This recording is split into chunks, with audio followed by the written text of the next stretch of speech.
Page number 43 भाई और बहनों, बहुत ही परमात्मा ने गजब की चीज लिख दी है। यानी अपने वर्तमान में जेल में होने का संकेत भी कर रखा है इसमें, बंदी गृह स्पष्ट लिखा हुआ है। न्याय का दिन, ये देखिए पेज नंबर 43, न्याय का दिन क्या है? जब मनुष्य का पुत्र अपनी महिमा में आएगा, यानी जब वो परमात्मा, वो कल की भगवान जब पूरी दुनिया के सामने आएगा और सब स्वर्गदूत उसके साथ आएंगे, तो वह अपनी महिमा के सिंहासन पर विराजमान होगा। महिमा के सिंहासन पर विराजमान होगा। क्या कहा परमात्मा ने? असुर निकंदन रमणी में परमात्मा कहते हैं ना, वो सतगुरु के जो है सिर पे वो छत्र फिरेगा। छत्र फेर भी फिराई सी, मैयल राजबाला पुरुष सतगुरु दिखलाई सी। यानी उस सतगुरु के जो दिल्ली मंडल में आएगा, कहते हैं उसके सिर पे पुराने राजा महाराजाओं की तरह छत्र फिरेगा। छत्र, उसको ताज पहनाया जाएगा। तो क्या कह रहे हैं यहां पे? जब मनुष्य का पुत्र अपनी महिमा में आएगा और स्वर्गदूत उसके साथ आएंगे, तो वह अपनी महिमा के सिंहासन पर विराजमान होगा और सब जातियां उसके सामने इकट्ठा की जाएंगी। सब जातियां उसके सामने इकट्ठा की जाएंगी। यानी ये मैनेजमेंट वाले भी इकट्ठे होंगे, आप और हम भी होंगे इकट्ठे, और जो बचेंगे वो भी होंगे, और सब जातियां उसके सामने इकट्ठा की जाएंगी। जैसे चरवाहा भेड़ों और बकरियों से अलग कर देता है, वैसे ही उन्हें एक दूसरे से अलग करेगा। वैसे ही वो परमात्मा छांट देगा कि कौन मेरा दास बन के रहा है मेरी गैर हाजिरी में, किसने मेरी मर्यादा निभाई है, कौन असल में भगत बना है। कहते हैं वो छांट देगा भेड़ और बकरियों को अलग अलग। वैसे ही वह उन्हें एक दूसरे से अलग करेगा। वह भेड़ों को अपनी दाहिनी ओर और बकरियों को बाईं ओर खड़ा करेगा। तब राजा अपनी दाहिनी ओर वालों से कहेगा, हे मेरे पिता के धन्य लोगों। क्या कहेंगे गुरुजी? हे मेरे पिता के धन्य लोगों। जैसे हमें गुरुजी क्या कहते हैं कि तुम परमात्मा की बहुत प्यारी आत्मा हो। अपने आप को छुपाते हैं ना गुरुजी। क्या कहते हैं? हे पुण्यात्माओं, हे परमात्मा की जो है प्यारी आत्माओं।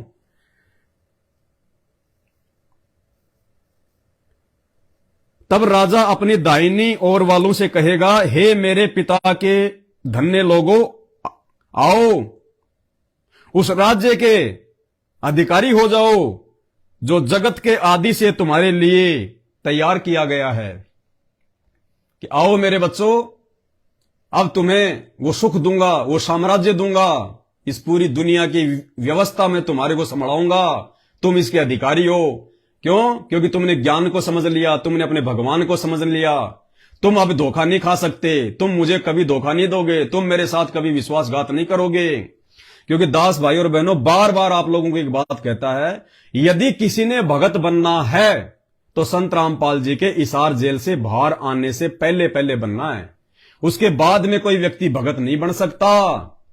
क्योंकि जो व्यक्ति आज उनके इसार जेल में रहते सहते उनसे डरकर जो भक्ति करेगा, मर्यादा तोड़ने से बचेगा, उनको दुखी करने से बचेगा, भक्ति करेगा, वो असली भगत है। अरे उनके आने के बाद तो लूला लंगड़ा काना गूंगा बहरा, ये पूरे पियकड़ सियकड़ नशेड़ी फसेड़ी सब डर के मारे उनके चरणों में आ जाएंगे। अरे जब सिर पे मौत दिखाई देगी तो लोग तो जो है गधे को भी बाप बना लेते हैं। संत रामपाल जी को तो वो तुरंत बनाएंगे। तो उस समय कोई भगत नहीं बनेगा। भगत बनने का समय आज है, क्योंकि हिसार की छोटी जेल में बैठ के आज वो यही तो देख रहा है कि मेरा कौन है। अरे जब जब भूल पड़े वो पुस्तक वो लाल वाली छोटी सी दास ने आपको दिखाया ना, उसमें क्या कह रहे हैं गुरुजी कि मैं इसीलिए हिसार जेल में आके बैठा हूं कि मैं ये देखना चाहता हूं कि मेरे जाने के बाद में इस मार्ग को तुम कैसे चलाओगे। तो आज परमात्मा हिसार की छोटी जेल में बैठ के आप और हमारी रहनी करनी तो देख रहा है कि मेरे सामने तो सारे सरेंडर हो जाओगे तुम, लेकिन मेरी गैर हाजिरी में जो भगत बन के दिखाएगा, मेरे वचन पे चल के दिखाएगा, भक्ति भाव भादो नदी सबे चले गहराए, सरिता सोई जानिए जो जेठ मास ठहराए। असली नदी वही है जो जेठ के महीने में भी बहती रहेगी। अरे गुरुजी के आने के बाद तो सारे भगत बन जाएंगे। असली भगत वो है जो उनकी गैर हाजिरी में, जो जेठ के महीने में भी जो बहता रहे, वो असली नदी है। तो क्या कह रहे हैं? वह भेड़ों को अपनी दाहिनी ओर और बकरियों को बाई ओर खड़ा करेगा। तब राजा अपनी दाहिनी ओर वालों से कहेगा, हे मेरे पिता के धन्य लोगों, आओ उस राज्य के अधिकारी हो जाओ जो जगत के आदि से तुम्हारे लिए तैयार किया गया है। यहां पे सतलोक का भी है। जो जगत की आदि से तुम्हारे लिए तैयार किया गया है। जगत की आदि यानी इस संसार की रचना से पहले जो तुम्हारे लिए जो तैयार किया गया, कौन सा? सतलोक, क्योंकि सतलोक के बाद में इस जगत की उत्पत्ति हुई है। तो परमेश्वर उन आत्माओं को छांट लेगा कि मैं तुम्हारे को सतलोक का राज्य दूंगा बच्चों, जो मैंने जगत की आदि से जो तुम्हारे लिए मैंने स्थापित कर रखा है। तुम्हें मैं मोक्ष दूंगा, अब मैं तुम्हें सतलोक भेजूंगा। आओ उस राज्य के अधिकारी हो जाओ, यानी मोक्ष के अधिकारी हो जाओ, जो जगत के आदि से तुम्हारे लिए तैयार किया गया है। क्योंकि क्यों परमात्मा हमें क्यों देगा मोक्ष? क्यों परमात्मा हमारे को राज्य देगा सतलोक का? अब क्या कह रहे हैं गुरुजी? क्योंकि मैं भूखा था और तुमने मुझे खाना दिया। भाई और बहनों, संगत में सबसे पहले गुरु को भगवान मान के भोग लगाना किसने शुरू किया? उस परमात्मा को खाना जो है वो किसने दिया? साध संगत ने, सत्सेवकों ने अपने घरों पे भगवान को भोग लगाना शुरू किया। क्या कह रहे हैं गुरुजी कि क्यों तुम मोक्ष के अधिकारी होगे? इसलिए दास प्रार्थना करता है भाई और बहनों कि वर्तमान में जो क्रिया साध संगति में चल रही है, ये पवन दास नहीं चला रहा। पवन दास तो केवल एक यंत्र है, भगवान चला रहा है। ये सारी क्रिया परमात्मा करवा रहा है। नुक्ते ऊपर रह कोटि कर्म जल जा तुम्हारे, आप पे आरती आप पे साजे, आप पे किंग और आप पे बाजे। परमात्मा खुद ही हमारे को प्रेरणा करता है, खुद ही हमारे को सही रास्ते पे चलाता है, फिर खुद ही परमात्मा हमसे मर्यादा निभाता है, फिर खुद ही परमात्मा हमारे ऊपर जो है वो प्रसन्न हो जाता है कि देखो मेरे बच्चों ने मुझे भगवान मान लिया। जबकि उनके सद्बुद्धि के बिना, उनके आशीर्वाद के बिना हम कैसे उनको भगवान मान सकते थे? तो सब कुछ परमात्मा ही करवाता है, फिर परमात्मा ही हम पे फिर जो है वो प्रसन्न होता है। तो गुरुदेव उस समय फिर कहेंगे कि बच्चों तुम सतलोक के अधिकारी हो गए। क्यों? क्योंकि जिस समय मैं जेल में था, देखना, क्योंकि मैं भूखा था और तुमने मुझे खाने को दिया। गीता जी अध्याय 3 श्लोक 13। जो व्यक्ति अपने भगवान को भोग लगाए बिना, जो परमात्मा को भोग लगाए बिना अन्न खाते हैं, वो तो पाप खाते हैं। तो हम अपने परमात्मा को भोग लगा रहे हैं। क्यों? सबसे पहले तो हमने परमात्मा की पहचान की। गुरुदेव ने खुद ही अपनी पहचान करवाई सात संगतियों के माध्यम से कि गुरु ही परमात्मा होता है। गुरु गोविंद दो नहीं भाई, दो समझेगा वो दो जग में जाई। तो हमने अपने गुरुदेव भगवान को भोग लगाना शुरू किया। सबसे पहले उनका प्रकट दिवस मनाना शुरू किया। तो गुरुदेव क्या कह रहे हैं कि जब मैं जेल में था, आगे देखना बंदी कराएगा, इसलिए दास कह रहा है क्यों? जब मैं भूखा था और तुमने मुझे खाने को दिया, मैं प्यासा था और तुमने मुझे पानी पिलाया, मैं परदेसी था और तुमने मुझे अपने घर में ठहराया। ये देखो, ये बैड लग रहा परमात्मा का। परमात्मा कहते हैं जब मैं परदेसी था तो तूने मुझे अपने घर में ठहराया। संत की जगह उसका आश्रम होता है, जेल नहीं होती। इसलिए परमात्मा कहते हैं जब मैं परदेसी था, जब मैं अपने आश्रम से दूर था, जब मैं जगत के बीच में था, तो तुमने मुझे अपने घर में ठहराया। यानी हम सभी भाई बहनों ने, हम सबकी सेवा से यह परमात्मा का बेड आया है 8 सितंबर को। तो परमेश्वर को हमने यहां पे ठहरा रखा है। बंदी छोड़ को 24 घंटे परमात्मा इस पे विराजमान होते हैं। उनके आशीर्वाद से सारा सब कुछ हो रहा है। और उसके बाद ये बाइबल की भविष्यवाणी क्यों आई? अगर ये भविष्यवाणी हमारे 8 सितंबर से यदि पहले आ जाती तो ये भविष्यवाणी जो है ये पूरी नहीं हो पाती, क्योंकि उस समय तक तो हमने लगाया नहीं था। तो ये मालिक की विशेष दया। और आज सभी भाई बहन अपने अपने घर पे लगा रहे हैं बेड। जिनको जैसी भी आर्थिक स्थिति है या जिनके घर में जैसी भी जगह है, उस अनुसार बहुत सारे भाई बहन अपने अपने घर पे परमात्मा को ठहरा चुके हैं। गुरु को भगवान मान के फॉर्मेलिटी नहीं कर रहे हकीकत में कि गुरुजी विराजमान होंगे। अरे गुरुजी अगर भोजन करने आएंगे, हम भोग लगाते हैं गुरुजी को, और गुरुजी भोग करने आएंगे और गुरुजी की इच्छा अगर लेटने की हो गई, अगर विश्राम करने की हो गई, तो कहां लेटेंगे गुरुजी? दरबार में लेटेंगे जो है परमात्मा, या हमारे कपड़ों में लेटेंगे परमात्मा? हमारे घर पे कोई रिश्तेदार आ गया, हमने उसको खाना खिला दिया। खाना खिला के रिश्तेदार भी अगर बोलता कि जी मैं जा रहा हूं, मुझे लेट होगी, तो भी हम क्या बोलते हैं? अजी थोड़ी देर तो आराम कर लो, धूप बहुत ज्यादा है, अजी बाद में चले जाना, शाम को थोड़ा आराम कर लो। तो भगवान हमारे घर पे आएगा तो क्या हम भगवान से प्रार्थना नहीं करेंगे कि गुरुजी थोड़ा विश्राम करो अपने दास की झोपड़ी पे? तो विश्राम कहां करेंगे गुरुजी? नीचे विश्राम करेंगे, हमारे गंदे कपड़ों में करेंगे। इसलिए सभी भाई बहन अपने अपने घरों पे बेड भी लगाने लग गए परमात्मा का। तो ये देखो, उसके बाद ये भविष्यवाणी आई है, पहले परमात्मा ने ये व्यवस्था करवाई। क्योंकि मैं भूखा था और तुमने मुझे खाने को दिया। क्योंकि मैनेजमेंट के यहां पे गुरु को भोग नहीं लगाया जाता, ना उनके आश्रमों में गुरु जी को भोग लगाया जाता। उनके आश्रमों में तो केवल दाढ़ी मूछ वाली फोटो को भोग लगाया जाता है, वो काल्पनिक फोटो को। और वो भी कब? जब 2-4 महीने में उनका कोई प्रोग्राम होता है। बाकी संगत अपने घर पे कभी परमात्मा को भोग नहीं लगाती, कभी भी अनदेव की आरती करती है। अरे अनदेव, अनदेव वो एक देव है, भगवान नहीं है। भगवान संत रामपाल जी हैं। भक्ति बोध है ना हमारे पास में 3 समय की आरती की, उसमें अनदेव की आरती है और उसके बाद में भोग की आरती भी है। अगर अनदेव की आरती से काम हो जाता तो भोग की आरती क्यों लिखी परमात्मा ने? अनदेव की आरती तो उस देवता को होती है। जैसे हम लोग असुर निकंदन रमणी में देव देवताओं की स्तुति करते हैं और भगवान की सुबह करते हैं, शाम को करते हैं। इसी प्रकार हम जो ये अनदेव की आरती करते हैं वो तो केवल उस देवता की आरती है, अनदेव की। आगे फिर परमात्मा ने लिखा कि भोग लगाने की विधि वो है परमात्मा को भोग लगाना, जो केवल सात संगत वाले करते हैं। तो ये तो भोग लगाते ही नहीं गुरु जी को। इन्होंने तो कभी गुरु जी को खाना खिलाया नहीं, कभी गुरु जी को पानी पिलाया नहीं, कभी गुरु जी को अपने घर पे इन्होंने जो है सुलाया नहीं, इन्होंने जो है ठहराया नहीं। तो परमेश्वर हमसे उस समय जो है वो क्या कहेंगे? क्योंकि जब मैं भूखा था और तुमने मुझे खाने को दिया। हम हलवे राम का भोग लगाते हैं गुरु जी को, भंडारे का भोग लगाते हैं, सात संगतियों में लगाते हैं। मैं प्यासा था तो तुमने मुझे पानी पिलाया। देखो वो जग पानी का दास ने 8 सितंबर को लाइव आके आप लोगों को दिखाया था कि हमने परमात्मा का जग और एक गिलास पानी का भर के सुबह रख देना है, शाम को मालिक से आज्ञा लेके उस पानी को हमने पीना है। दूसरा जल रात के लिए रखना है, रात वाला जग सुबह हमने उठा के पीना है, दूसरा मालिक के लिए हमने रखना है। ये विधि परमात्मा ने पहले शुरू करवा दी, क्योंकि परमात्मा ने भविष्यवाणी का ये जिक्र करवाना था। क्योंकि मैं भूखा था तो तुमने मुझे खाने को दिया, मैं प्यासा था और तुमने मुझे पानी पिलाया, मैं परदेसी था तो तुमने मुझे अपने घर पे ठहराया, मैं नंगा था और तुमने मुझे कपड़े पहनाए।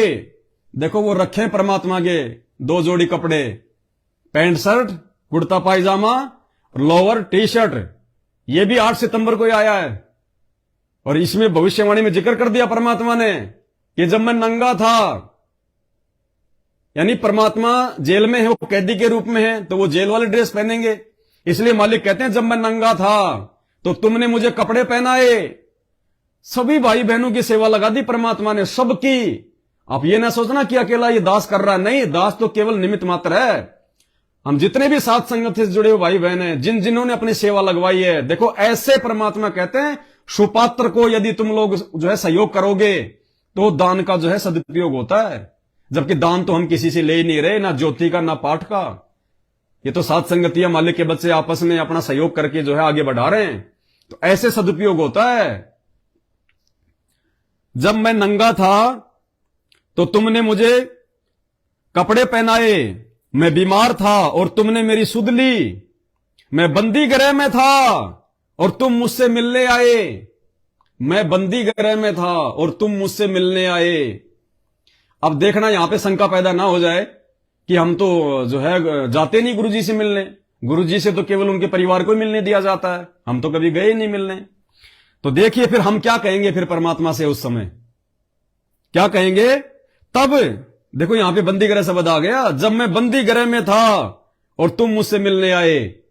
जबकि ईसा मसीह तो उस समय कोई बंदी गृह में था ही नहीं, ये आज के लिए बोल रहे हैं परमात्मा। अब इससे बड़ा प्रमाण और क्या होगा? वो कल की बैठा है जेल में, बंदी गृह में, दुनिया वालों की नजरों में बंदी गृह में वो कल की बैठा है।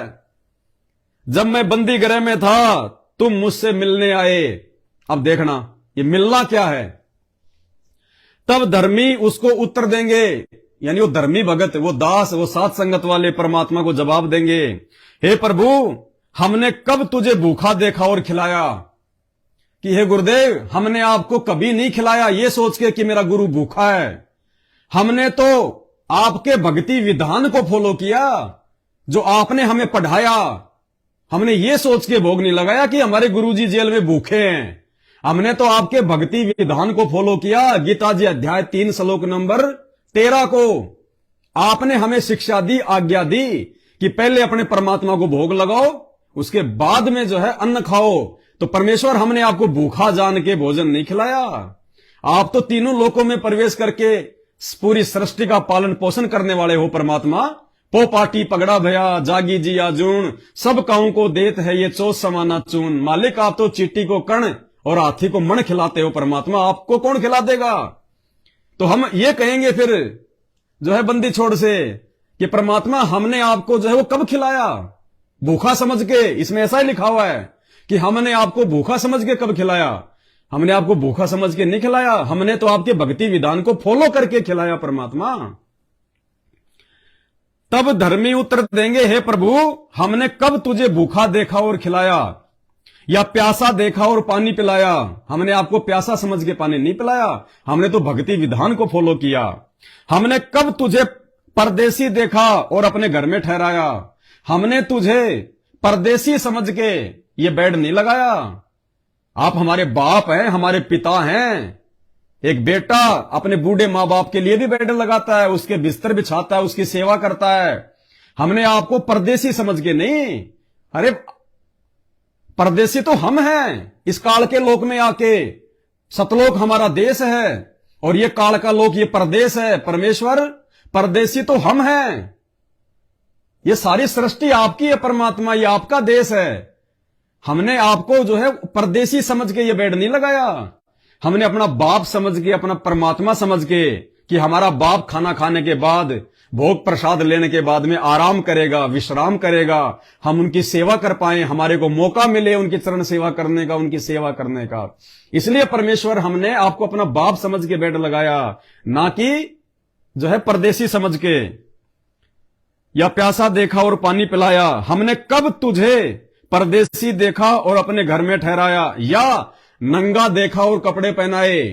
या हमने परमात्मा आपको नंगा नहीं देखा कि भाई हमारे गुरुजी के पास में जेल में जो है कपड़े नहीं है? नहीं, जेल में तो एक से एक कपड़े जाते हैं उनके पास में, लेकिन भाव से नहीं जाते। गुरु को भगवान मान के उनको कपड़े नहीं दे रहे।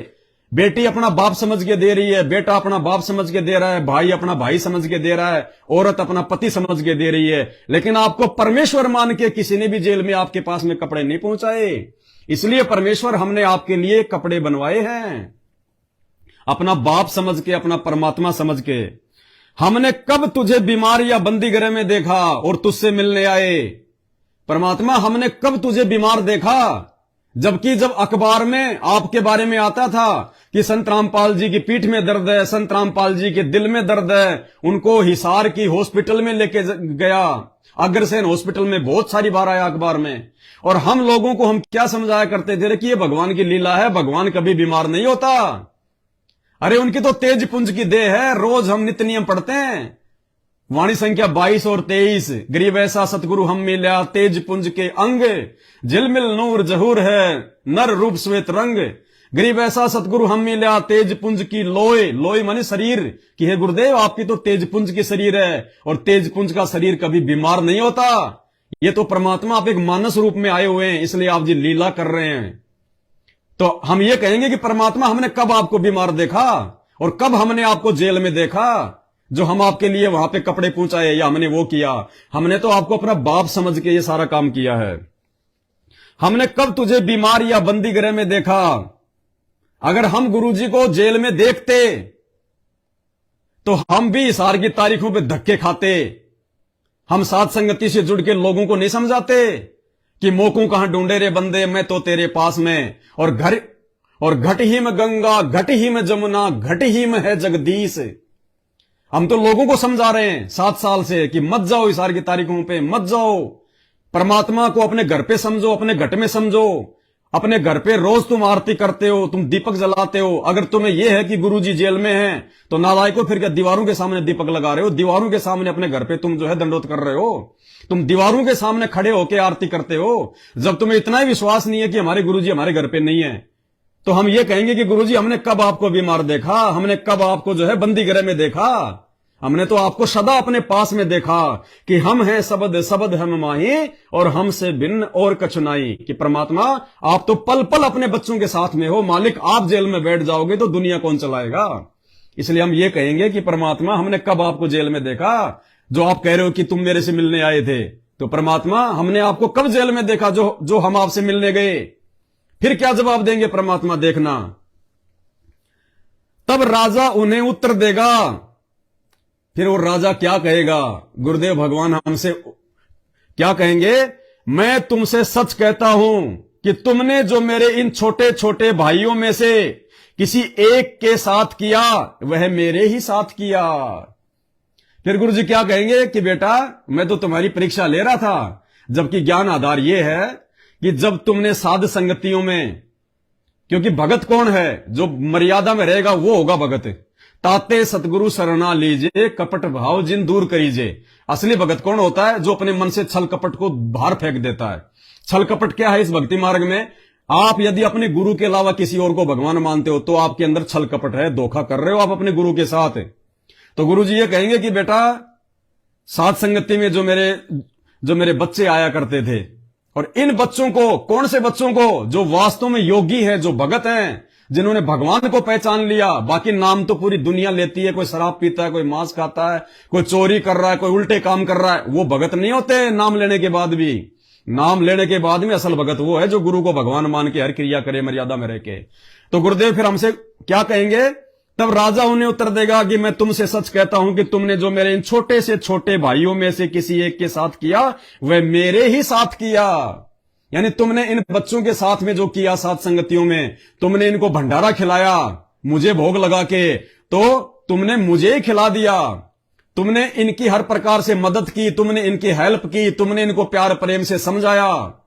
तो परमात्मा कहते हैं जो तुमने मेरे बच्चों के साथ में किया वो मेरे ही तो साथ हो रहा था।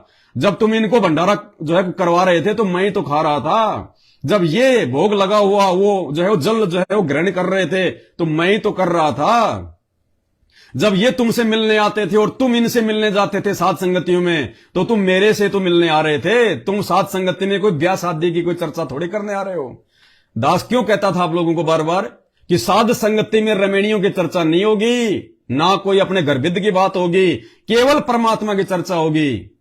तो यह संकेत किया परमात्मा ने कि जब तुम साथ संगतियों में आ रहे थे, तुम मिलने, मेरे बच्चों से जब तुम मिलने आते थे आपस में, अरे तो हम वहां पे अपने भगवान के लिए तो जा रहे थे, अपने गुरुजी की तो महिमा करते थे, गुरुजी की तो चर्चा करते थे, गुरुजी को तो भोग लगाते थे, गुरुजी पे तो लोगों का विश्वास को जो है वो दृढ़ कर रहे थे।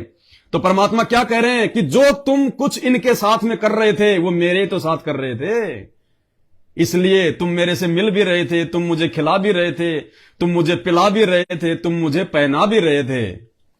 अब उसके बाद में क्या होगा, फिर परमात्मा उनसे सवाल करेगा, जो बाई तरफ खड़ी हैं जो बकरियां, मैनेजमेंट वाले और उनके पीछे लोग, फिर परमात्मा उनसे सवाल करेगा। तब वह बाई ओर वालों से कहेगा, तब क्या कहेंगे परमात्मा उनसे, हे शापित लोगों, शापित भाई और बहनों।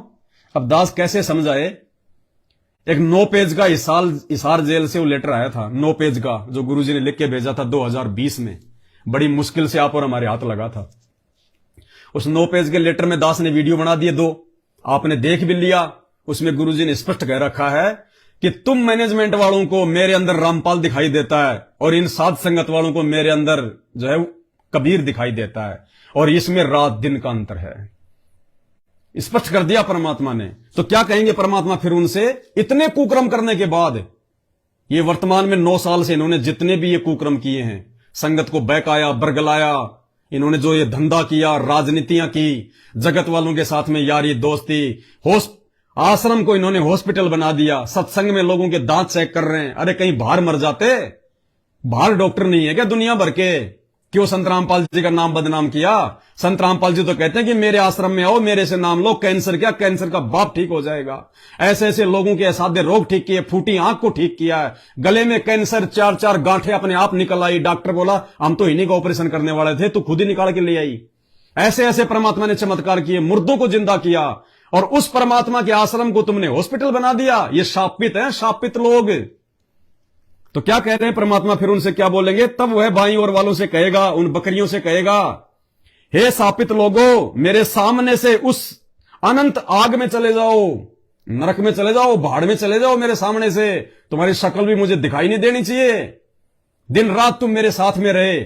मैंने तुम्हें आश्रम में रखा, अपने बच्चे की तरह पाला, उस कमाल की तरह, और आज तुमने मेरी आड़ में, मेरे नाम से मेरे बच्चों की तुमने मर्यादा तोड़वा दी। आश्रम को तुमने हॉस्पिटल बना दिया, रक्तदान, देहदान, दुनिया भर के पाखंड, बैडमिंटन का हॉल बना दिया, गांव वालों के लिए एम्बुलेंस चला दी, बसें चला दी। क्यों? धनाना गांव में सारी चीजों की आवश्यकता है क्या? आश्रम और भी जगह है, वहां क्यों नहीं लगा रहे? तो ये परमात्मा कहेंगे, अरे सापितो, दुष्टो, मेरी आंखों के आगे से आग में कूद जाओ। तब वह बाईं ओर वालों से कहेगा, हे शापित लोगों, मेरे सामने से उस अनंत आग में चले जाओ जो शैतान और उसके दूतों के लिए तैयार की गई है। कि वो नरक जो मैंने शैतान और उसके दूतों के लिए जो मैंने तैयार किया है, उधर चले जाओ। क्योंकि मैं भूखा था और तुमने मुझे खाने को नहीं दिया। स्पष्ट लिख रहे हैं परमात्मा, उनसे भी सवाल कर रहे हैं, फिर जैसे हमसे किया। क्या कह रहे हैं गुरुजी? क्योंकि मैं भूखा था और तुमने खाने को नहीं दिया। मैं जिंदा, रोज तुम नित्य नियम में पढ़ते हो, गरीब जिंदा जोगी जगत गुरु मालिक मुर्शद पीर, हैं? तुम्हें कितनी बार समझा दिया कि धरती पे सतगुरु की भूमिका केवल कबीर परमात्मा निभा सकता है। तत्वदर्शी संत की भूमिका केवल वो कबीर निभा सकता है। इस धरती पे आके सत्संग केवल वो कबीर कर सकता है। अपने द्वारा रची गई सृष्टि की जानकारी वो कबीर बता सकता है, दूसरा नहीं बता सकता। फिर भी तुम मुझे नहीं समझ पाए और मुझे अपना गुरु कह रहे हो, और भोग उस कागज की फोटो के आगे लगा रहे हो, दाढ़ी मूछ वाली फोटो के आगे लगा रहे हो। उस कागज की फोटो का तुम प्रकट दिवस मना रहे हो, मेरा तुम जन्मदिन मना रहे हो। मुझे तुमने कभी खिलाया नहीं, तो क्या उनसे फिर जो है क्या सवाल करेंगे? क्योंकि मैं भूखा था और तुमने मुझे खाने को नहीं दिया, मैं प्यासा था और तुमने मुझे पानी नहीं पिलाया, मैं परदेसी था और तुमने मुझे अपने घर पर नहीं ठहराया, मैं नंगा था और तुमने मुझे कपड़े नहीं पहनाए, मैं बीमार और बंदी गृह में था और तुमने मेरी सुध ना ली। जबकि ये तो रोज मिलने जाते हैं, फिर भी परमात्मा कह रहे हैं मैं बंदी गृह में था और तुम मेरे से मिलने तक नहीं आए। यानी तुमने कभी भी मेरे बच्चों को इन आश्रमों में ज्ञान समझाने के लिए नहीं बुलाया, मेरी महिमा करने के लिए नहीं बुलाया। तुमने अपने स्वार्थ के लिए पाठ पाठ पाठ, संगत आएगी तो पैसा देगी, संगत आएगी तो ज्योति का पैसा आएगा, संगत आएगी तो बड़े बड़े आश्रम बन जाएंगे, इनको मजदूर बना दो। कहते तुम कभी भी मेरे से मिलने नहीं आए। यानी तुमने कभी भी मेरे बच्चों को, क्योंकि ऊपर मालिक ने जिक्र कर दिया स्पष्ट कि मिलने का मतलब क्या है, कि तुमने कभी भी मेरे बच्चों को ज्ञान चर्चा के लिए नहीं बुलाया, मेरी महिमा करवाने के लिए नहीं बुलाया। तुमने कभी भी मेरे बच्चों को जो है खाना नहीं खिलाया। भाई और बहनों, इन आश्रमों में भंडारे केवल इसलिए किए जाते हैं क्योंकि जगत वाले आते हैं। बाकी आज भी इनके नामदान सेंटरों पे और हर रविवार को सतलोक आश्रम मैनेजमेंट हरियाणा जहां भी गांव गांव में सत्संग करता है, सिर्फ चाय बिस्किट भंडारे नहीं करवाते, ये भोग नहीं लगाते गुरुजी को। तो परमात्मा उस समय कहेंगे कि मैं भूखा था, तुमने मुझे खिलाया नहीं। यानी तुमने मेरे बच्चों को जो है भंडारा तक नहीं करवाया। और मैंने सत्संग में आदेश दे रखा कि बिना भंडारे के तो सत्संग शुरू भी नहीं होता। और मेरे ज्ञान के खिलाफ, मेरे ही इस आध्यात्मिक ज्ञान के खिलाफ 4 बिस्कुट और एक वो चाय का गिलास मेरे बच्चों को तुमने भूखा मारा। उनके पेट में तो चूहे कूद रहे हैं, वो सत्संग सुनेंगे। तो मालिक कह रहे हैं तुमने मुझे खाना नहीं खिलाया, कभी तुमने मुझे कभी पानी नहीं पिलाया, तुमने मुझे कभी कपड़े नहीं पहनाए, तुम कभी मेरे से जेल में मिलने नहीं आए। तुम केवल इसलिए आते थे कि संगत को मूर्ख बना के रखें, उसकी शिकायत कर देंगे, गुरुजी वो ऐसा कर रहा है, गुरुजी वो ऐसा कर रहा है, गुरुजी उसको गुरुद्रोही घोषित कर दो। झूठी साची ऑडियो बनवा के मेरे नाम पे केवल तुम अपना धंधा करते रहे। तुम मेरे से मिलने नहीं आते थे, तुम अपने स्वार्थ के लिए आते थे, मेरे बच्चों को गुरुद्रोही घोषित करवाने के लिए आते थे। राजनीतियां जो है कि गुरुजी वो राजनेता बहुत अच्छा, गुरुजी अगर वो जीत गए ना तो आपको जेल से बाहर निकला देगा, मुझे आम व्यक्ति मान के और मेरे से राजनीति के आदेश ले रहे हो। तुम तो अपने स्वार्थ के लिए आ रहे थे। इसलिए परमात्मा उनसे कहेगा कि मैं जेल में था और तुम मेरे से मिलने नहीं आए, केवल अपने स्वार्थ के लिए आए। वो मिलना नहीं होता। और तुमने मुझे कपड़े नहीं पहनाए, मैं बीमार और बंदी गृह में था और तुमने मेरी सुध नहीं ली। तब वे उत्तर देंगे, तब वो मैनेजमेंट वाले कहेंगे मूर्ख आदमी, वो कहेंगे हम तो आपसे मिलने भी जाते थे, सारे काम करते थे, देखना। तब वे उत्तर देंगे, हे प्रभु, हमने तुझे कब भूखा या प्यासा या परदेसी या नंगा या बीमार या बंदी गृह में देखा? कि हमने कब तुझे भूखा प्यासा रखा, हमने कब तुझे भूखा देखा? अब हो गए फैल। पुण्यात्माओं, गुरु के सन्मुख वचन ना कहिए, सो शिष्य रहनी गहनी सुख लें। गुरुदेव ने हमें सबको गुरुद्रोही बोल रखा है कि हमने कभी अपने बाप से सवाल किया कि आपने हमें गुरुद्रोही क्यों किया? हम क्या कहते हैं हमेशा? हमारा बाप है, उसकी मर्जी है। अरे मैं कुत्ता हूं गुरुदेव का। एक तरफ तो कहता हूं कि कुत्ता हूं गुरुदेव का और पवन दास का नाम, जो राखूं त्यों ही रहूं, जो देवो सो खाऊं, तो करो तो बावड़ूं और दूर दूर करो तो जाऊं, जो राखूं त्यों ही रहूं, जो देवो सो खाऊं। कभी कुत्ता अपने स्वामी से सवाल नहीं करता, कुत्ता अपने स्वामी से कभी सवाल नहीं करता। तो हमने कभी भी परमात्मा से सवाल नहीं किया।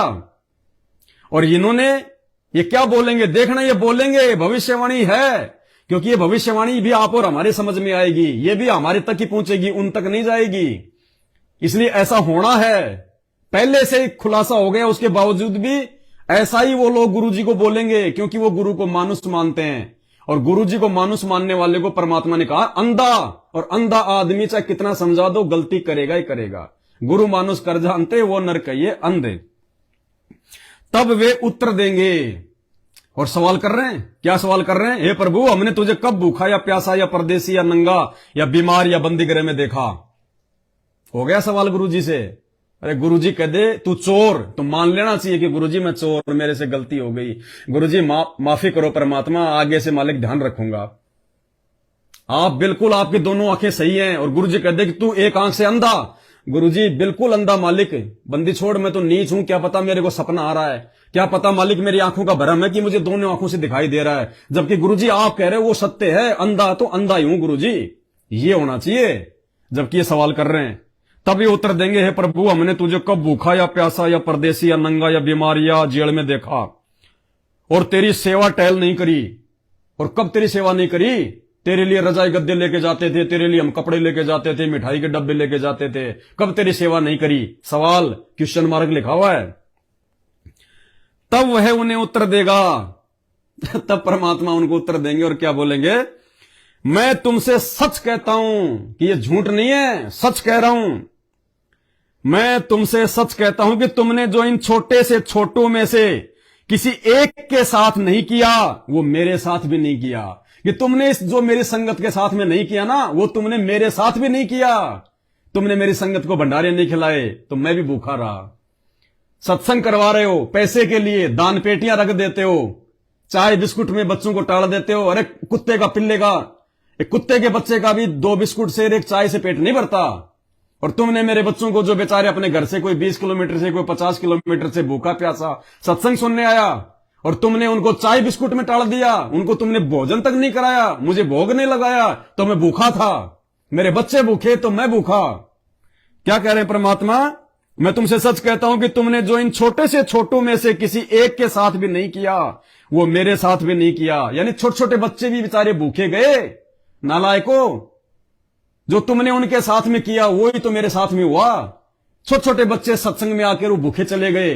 तुमने कभी जो है बल्कि भंडारे नहीं करवाए संगत को, और मेरा ही नाम लेके कि गुरुजी का आदेश है, जो भंडारा करेगा उसका नाम खंड हो जाएगा। तो मालिक कहते हैं कि जो तुमने मेरे बच्चों के साथ में किया वो मेरे साथ ही तो हो रहा था। जो मेरे बच्चे भूखे थे तो मैं भूखा, मेरे बच्चे प्यासे तो मैं प्यासा। जो तुमने इनमें से छोटे से छोटों में से किसी एक के साथ किया वह मेरे साथ भी नहीं किया। हां, जो तुमने इन छोटे से छोटों में से किसी एक के साथ भी नहीं किया वह मेरे साथ भी नहीं किया। और ये अनंत दंड भोगेंगे, और तुम अनंत दंड भोगोगे। दंड, अब वो दंड क्या है? राम किसी को मारे नहीं, मारे तो हत्यारा राम अपने आप ही मर जाएंगे कर कर खोटे काम। गुरुजी तो किसी को बद्दुआ नहीं देंगे, लेकिन जो कर्म उन्होंने किए हैं गुरुजी की गैर हाजिरी में, जो कर्म उन्होंने संगत से करवाए, भाई भांग बोओगे तो भांग ही काटोगे, गेहूं बोओगे तो गेहूं काटोगे। तो जो कर्म उन्होंने किए थे वो परिणाम फिर खुद ही भोगेंगे। जीवित जग में जूते पड़े फिर यम तोड़ेंगे छाती। और ये अनंत दंड भोगेंगे। परंतु धर्मी, यानी वो सत्सेवक सात संगत वाले, परंतु धर्मी अनंत जीवन में प्रवेश करेंगे, वो सतलोक में प्रवेश करेंगे। मेरे सत्सेवक बच्चे, साथ संगति वाले जो मुझे गुरु मान के भक्ति कर रहे हैं, ये है भाई बहनों इस बाइबल की, इस भविष्यवाणी का सार निष्कर्ष। ये भविष्यवाणी आप 21 ब्रह्मांड में किसी भी गुरु पे या उसकी संगत पे फिट करके देख लेना। हाथी के कपड़े कभी भी जोटे पे फिट नहीं होते, वो तो हाथी पे फिट होंगे।